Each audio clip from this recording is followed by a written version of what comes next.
Brian Zane here. It is Friday, July 17th, and it's time for an all-new Smackdown review, live.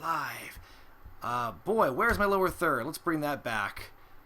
Here we are. These are the quick results for tonight's Smackdown. Now, I know that these live reviews are tough to get used to for some of the viewers here, and I've been taking your notes and your suggestions into account. So my goal with this is to try and expedite this and be as as zippy as possible with this thing to get you on through the rest of your Friday night, so you can so you can enjoy the weekend.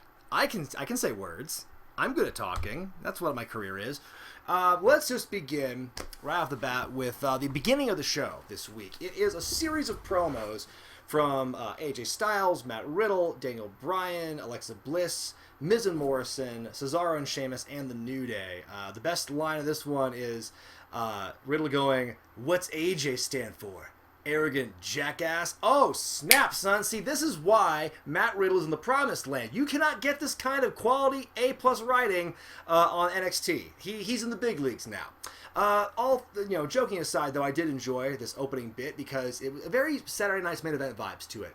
All the promos, all the big things you need to know about this week's show being run down in a big shotgun blast at the top of the show. So I kind of like that. It's not something I want to see them do every week, but I kind of like how they did the style this time. I also like Miz and Morrison's shtick, where Morrison is very terrified of the fact that he's facing Braun Strowman soon.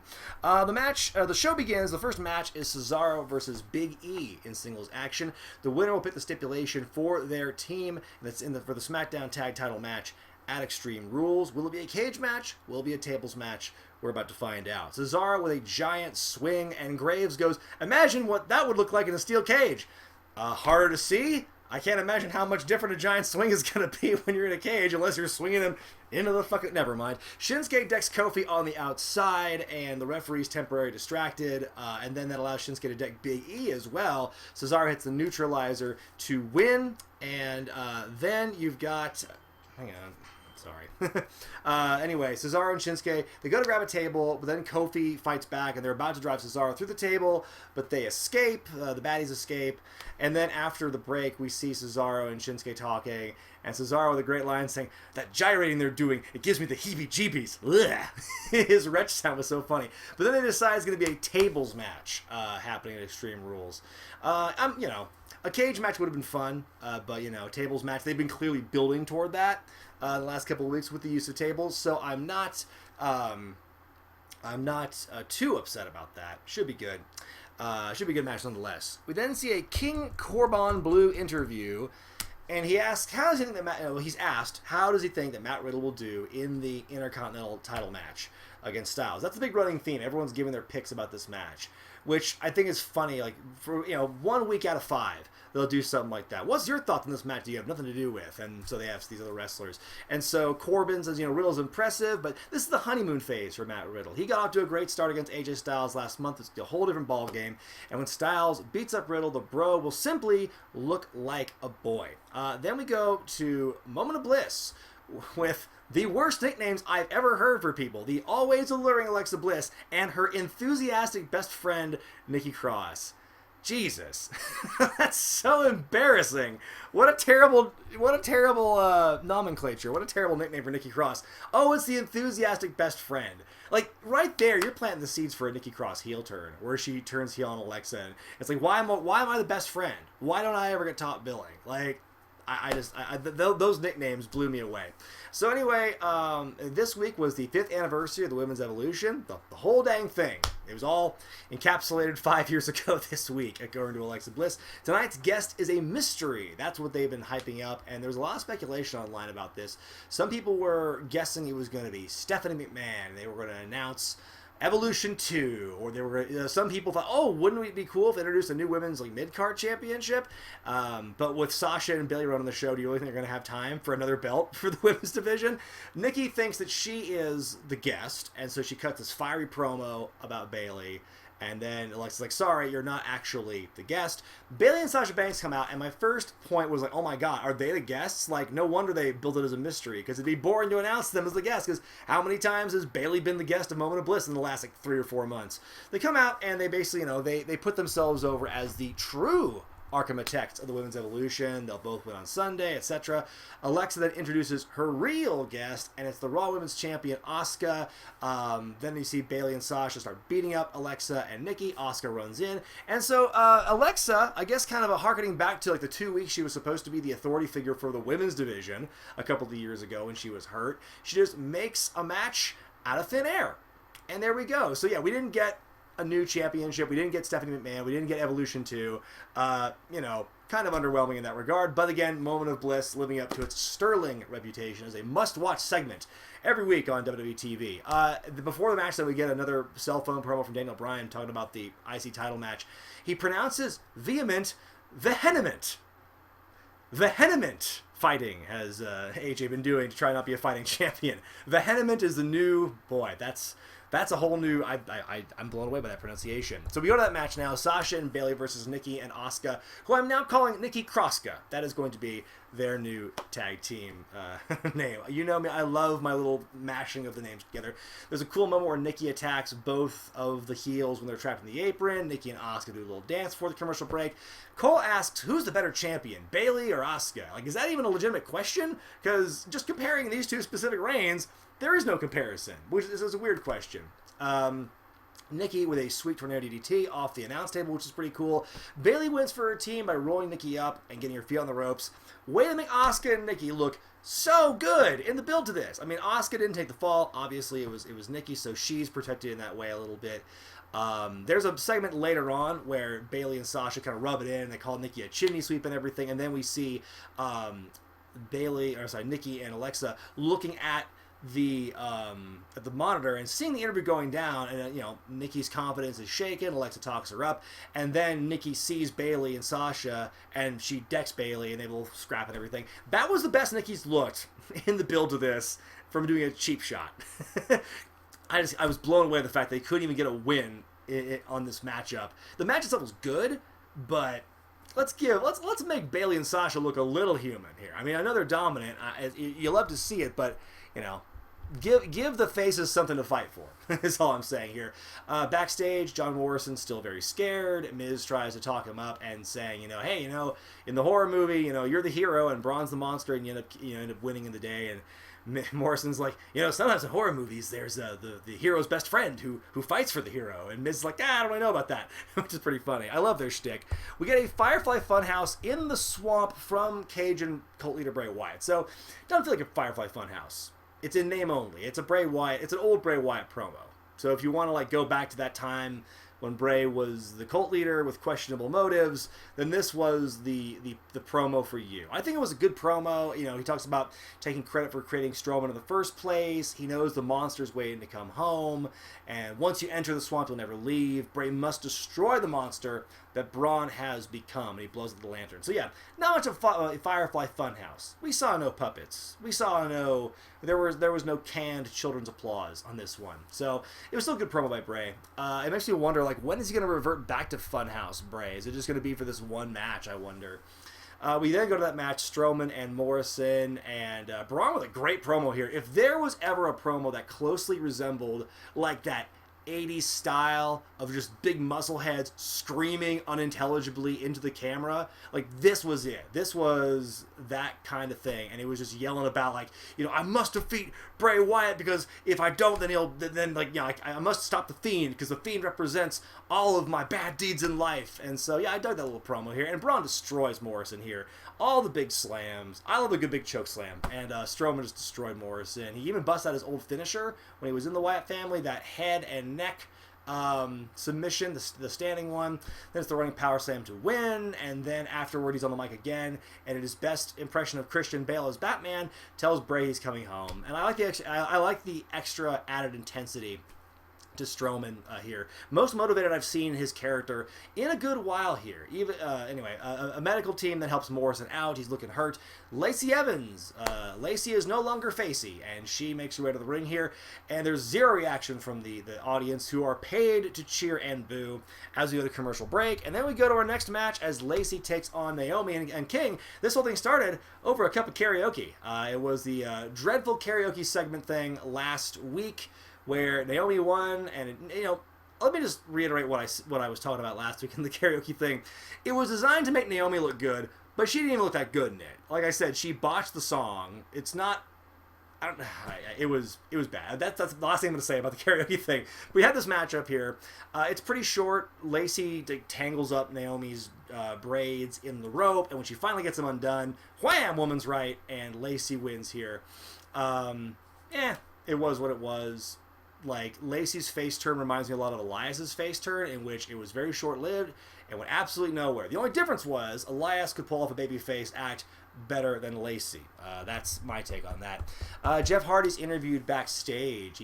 So why play Sheamus's game and accept the barroom brawl? And Jeff says, it is risky to enter a bar. It's scary, but I got to do it just to confront my demons and beat Sheamus. And he goes to make his pick for the IC title match when wham, bro kick out of nowhere. And Sheamus sits down next to him and says he will cleanse Jeff of his demons. See you on Smackdown next week. And now we know this match is not happening at Extreme Rules. I was kind of wondering where it was going to end up. I thought about it, like, is it going to be Extreme Rules? Like, if they do, it does kind of, it stacks the pay-per-view card that much more.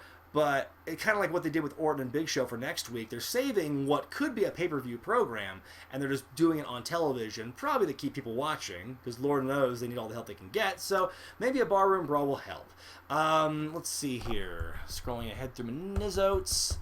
They replay the Riddle Styles promos from the top of the show, in case you missed it. Who is tuning into SmackDown in this current state, halfway through? In your main event, IC title match, as arrogant jackass Styles defends against the original bro, Matt Riddle. It is a rematch from their encounter last month when Riddle debuted for SmackDown, had the big upset victory in the non-title match against AJ. Here in the match for the first part of it, Matt is very much weighted toward Matt here, but AJ is tenacious. Riddle goes for a floating bro, but he misses, and AJ hits a brainbuster from the apron into the ring. That was really impressive. They're trading submissions at the end. AJ's able to get on top of Matt and cover him for the win, and he retains the championship. I thought it was a very good match, probably on the level, I'd say, of their last match a month ago. And so then afterward, AJ offers his hand, Matt accepts it, and wham! King Corbin, bitches. He shows up, and he beats down Riddle, hits the end of days, stands tall as the show wraps up. And there you go. That was SmackDown. And I covered that. Wow, what time was that on the stream here? How many minutes are we into this? 12 minutes. Hey, that's about the average length of time for a SmackDown review, isn't it? All right. Well, that was my take on the show. And with that, we are going to have the grade. The grade. There it is. I give it a C+ this week. I think it was much better, much improved from last week's SmackDown, primarily because there was no karaoke showdown. But also, I just enjoyed the matches better. I liked the women's tag team match, even though I don't agree with the finish. So the match was okay. Bray's promo, and I probably should have mentioned it here, Braun's promo as well, but it's under Braun the Monster. So I liked that, the way they built that match. Bray and Braun, each of them had great promos. Styles and Riddle was a great match, great way to end things. And then we had to have Baron Corbin. Moment of Bliss and Evans and Naomi are the two weak spots for me on this show. The build for Nikki and Bayley has been, I keep saying it, has been the weakest of all the women's championship builds so far. And like we finally got a little bit of gumption for the challenger Nikki Cross there. Only by the end. It was better than this Raw this week, where it was Drew and Ziggler, where like Drew humiliated Ziggler at the top of the show, and then later we've got this like quick scuffle in the back, and we don't even see Ziggler get an advantage. He gets like thrown into the apron, and boom, we go to commercial break. So it's like Nikki, this was better, I'd say. I think she won out on that one. So post your grades here in the chat, and while we are, and oh, by the way, one thing I want to point out here, and I'll bring the results lower third again, just to make a point about the kind of booking and the kind of holding pattern they're in. If you look at where it says the women's tag team match, Sasha and Bayley versus Nikki and Asuka, and you look down here, Lacey Evans and Naomi, I didn't have to move anything in the graphic here. I didn't have to change. I only had to change a couple names, the order a little bit, but like Sasha Banks and Bayley and that whole thing, and Lacey and Naomi in the exact same spot in my little results lower third, which I don't know what that says about this show, but I think that was an interesting little coinky dink. Let's see here. And with that, someone said 10 out of 10 or a 9.8 out of 10. That's okay. I mean, if you love Baron Corbin, then I guess that's the show for you. I'm seeing a D. I'm seeing a B, a D plus, 6 out of 10. That's probably numerically where I'd put it. Baron Corbin and Matt Riddle. That's the new storyline. I feel like Corbin is kind of like what Dolph Ziggler is like in a lot of ways. He's kind of like the gatekeeping heel to get the babyface over. He's kind of in that spot where it's like, I'm just going to feud with everybody because everyone hates me. So I guess it kind of works in that respect. I mean, I really couldn't care less about Baron Corbin in any iteration. But there we go. That's kind of a good little idea there. Apparently, some DJ Pagao speculates it could be a return to Sanity style Nikki, crazy Nikki. We'll see. I mean, if anything, the inevitable heel turn, I think is going to lead to Sanity Nikki, not so much anything else. C, B minus, 7 out of 10, C minus. People are going to go back and forth with the numerics and the grades. It's okay. It's easy like Sunday morning here, folks. I am now going to read my super chats. Let me just pull this over here so I can read them. Pardon me. I hope everyone's having a good week, by the way. I hope everyone's enjoying themselves as best as they can, keeping safe. Times are what they are. Now Witherspoon with a 9.99 super chat. Got my cup of Henny. Enjoying some wrestling with regret. Cheers, Brian. I will always associate Hennessy with this moment I had in high school. I was working at the mall food court in Portland, and I was working at this place in the food court. And there were these two kids who walked up, and they wanted a drink. And they just wanted like a 7-Up or something, I think it was. And the syrup might have been a little rich. The carbonization might have been a bit flat. But whatever the cause was, I gave them their cup of soda, and this girl drinks it, and she goes, "Ooh, this tastes like Hennessy." Like, okay, I'll take your word for it. I've never had it. But like, you're younger than I am, so there you go. I will always associate Hennessy with that little aside. JR with a 99-cent super chat, but no message. Thank you anyway. David Matsushek, 1.99 super chat. Simon Miller is getting an aneurysm after tonight. I'm curious to know why. I don't watch enough of the ups and downs to really know what makes him tick. Yes, you're darn right, a Henny story. Has anyone given SmackDown an F this year? If anyone, it would be Alex when she was hosting, but I don't think she ever did. I think the worst she ever did was a D? I don't know. That's a good question. The Karaoke SmackDown got a D for me, but I have to look back at my grades, honestly, to figure out how I graded it. Associate Hennessy with J.R. Smith. I don't know who I would associate it with, honestly. Sure, J.R. Smith is probably the best one I would come up with. I think of Cavassier, which is like Hennessy, and that they're both brandies, but they're not the same. And that's the ladies' man. That's Tim Meadows, so it's not quite the same thing. Chris Ackerman with a good theory. Braun embraces the hate and joins Bray as a pawn to keep him and the Fiend protected. That's interesting, but then I wonder what they would do with the title in that instance. Because this is not a title match. This is the Swamp Fight. And by the way, my Extreme Rules predictions video is going to drop tomorrow morning. So I'm not going to try and spill the beans too much and really ruin the magic on this live stream and give my predictions away here in the live stream. I gave the dog food SmackDown an F. That's what I did. So, thank you. Thank you for reminding me. So that's the show, man. And, I don't know what to talk about right now. I went so fast.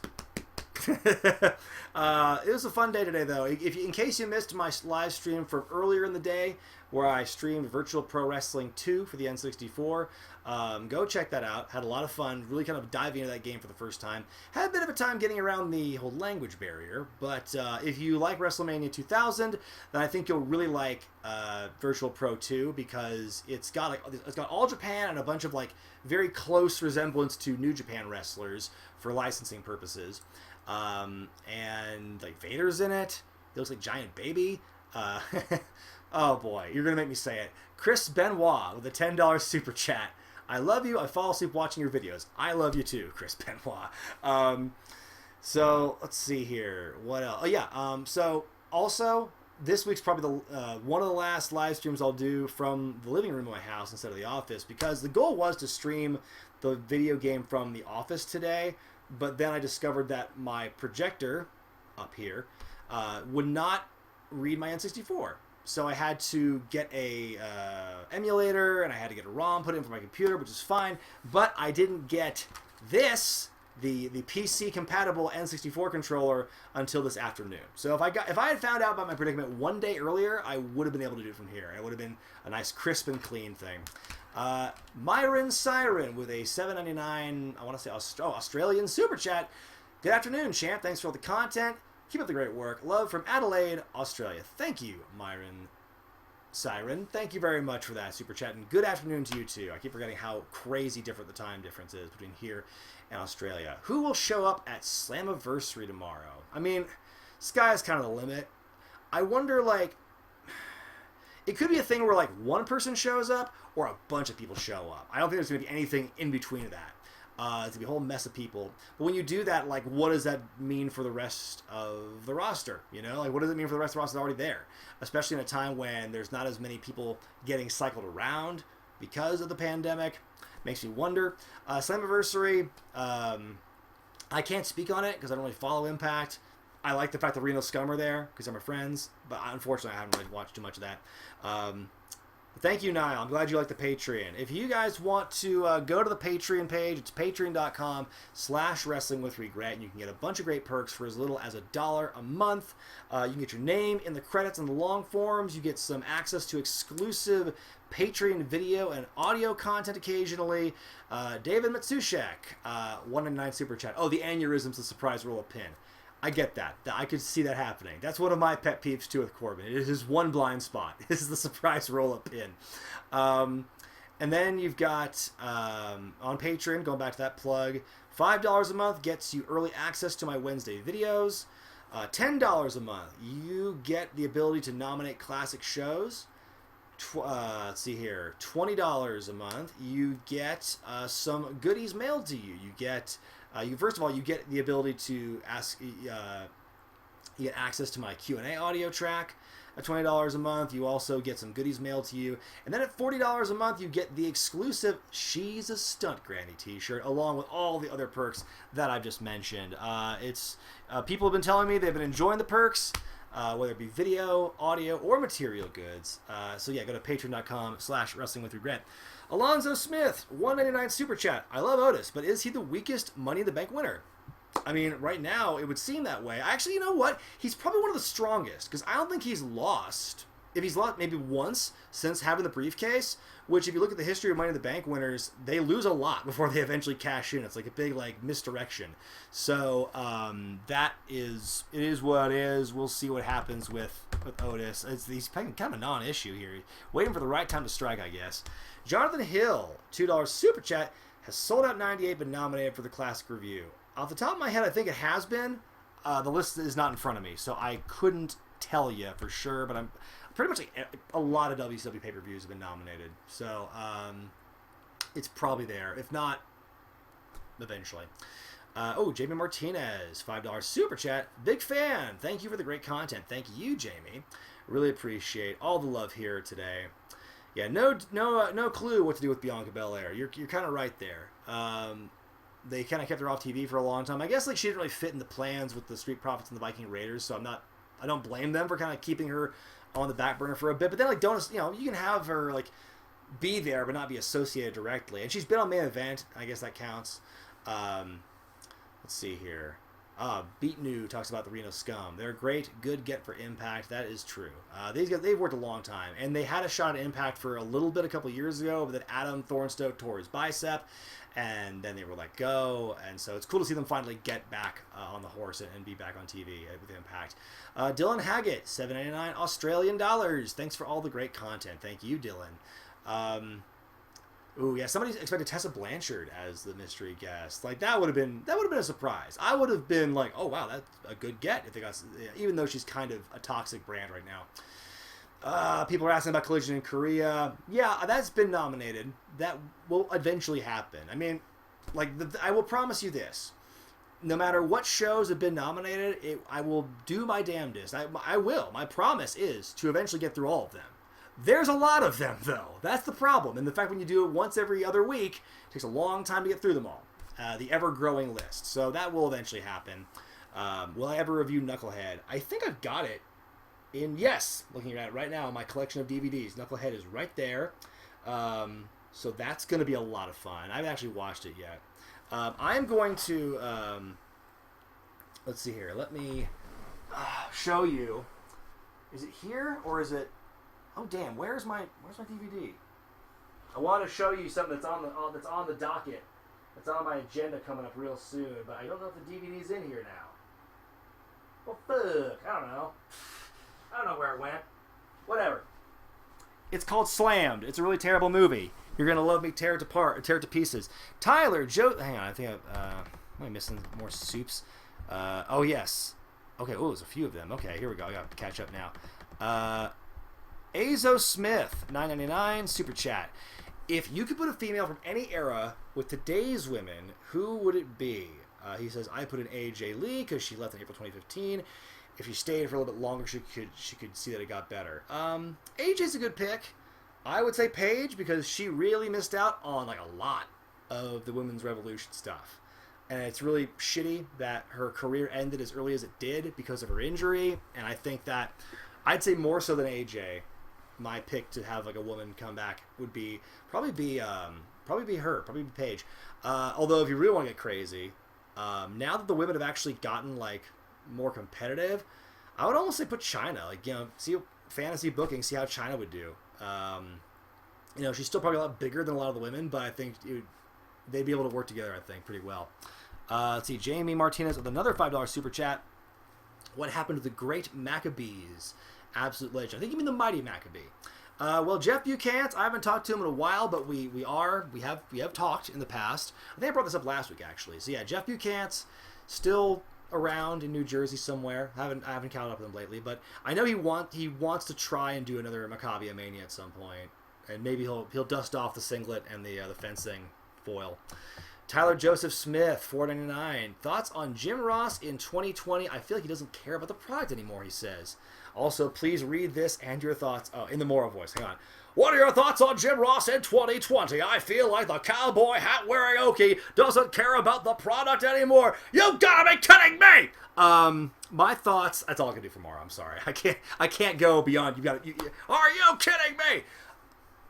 I like JR in his current role. I like the fact that he and Excalibur and Tony will just like talk shit during the show. It's like, I don't think it's not to the detriment of the product. I think they're just like kind of ribbing each other, and it's hilarious. I love it. I love the fact that Tony, like, I love they all just, you know, they're happy to be there. That's the vibe that I get from commentary. It doesn't feel like it's the same kind of like, compare the vibe that like the AEW announce team gives off to Michael Cole and Corey Graves, or Tom Phillips, or Byron Saxton. It's so artificial, it's so scripted, it's so canned, I hate it. But like AEW feels like a party every week. Just the commentary. They're like they're happy to be there. That's the vibe I get from them. And so Jim Ross, I mean, when he was just showing up sporadically for like NXT gigs every now and then before he left WWE, like that was hard to watch because you could tell like he's like, yeah, I think the passion was gone. Also, a lot of that kind of coincided with the loss of his wife, so I can forgive him for that. And so then, but yeah, I think he's hitting his stride. He's a little older, and so he's not as like loud and passionate as he used to be, but he's still there. He's still got the acumen, so I give him all the credit for that. Dream King, $1.99 super chat. Did I watch the New Jack interview with Vlad TV? I don't know what that is, but he must have been noteworthy for you to tell me about it and pay $2 to tell me. So I'll look it up. Super Casual Boom, $4.99 super chat. Been a fan for a while. Have I ever reviewed any of the cross-promotion pay-per-views between WWE and All Japan or New Japan? No, I've not. I don't think it's ever been nominated either. So maybe one day. Maybe it will. What is my update about Roman Reigns' status? Did I have an update about Roman Reigns' status? Thank you for the super chat, by the way, Alyssa. $10. I don't have an update about Roman Reigns. Did I say I would? Did I say I have an update on Roman Reigns? Now I'm confused. Now you got me wondering. What the fuck? Okay. I got time for one. Yeah, that's where I probably wrap it up. Oh, JJR. Yes, the letters, I think. And like Jericho working with them too is funny. Like, yeah, I mean, I could talk about, AEW commentary all day. I think they have a great rapport, and I think they work really well. It was rocky at the beginning because they had no chemistry, they had no experience together, but it's been a year, so I definitely give them credit for making it work and sounding good now at least. like I said, I think perception's everything, and the vibe that they give off really gives off to me the feeling that they enjoy being there and they're enjoying what they're seeing, and so do I, by proxy. We're going to wrap it up there, folks. Thank you so much for being here and watching this. Thank you so much for the super chats. Thank you so much for your attention here. And I hope that this review is a little bit better for you to watch, because I got through the proper show, 12 minutes. So this is all just jazz after that. And I'll be back again Monday for my Raw review live. Will these stay alive forever? Maybe, maybe not. We'll just have to see where the trends go. But this has been a lot of fun. I've enjoyed this one, folks. Thank you so much for watching. Tomorrow, my Extreme Rules predictions video drops. It's only about 6.5 minutes. What do you guys lose to watch it? Although I did not include the tag title match, because that was made official today, and I only filmed it like a day or two ago. So I put a little graphic in there. You'll see it. But anyway, folks, I really appreciate being here for this live show. Let's do it again sometime soon. I'm Brian Zane, and I'll see you next time. I missed. Oh no.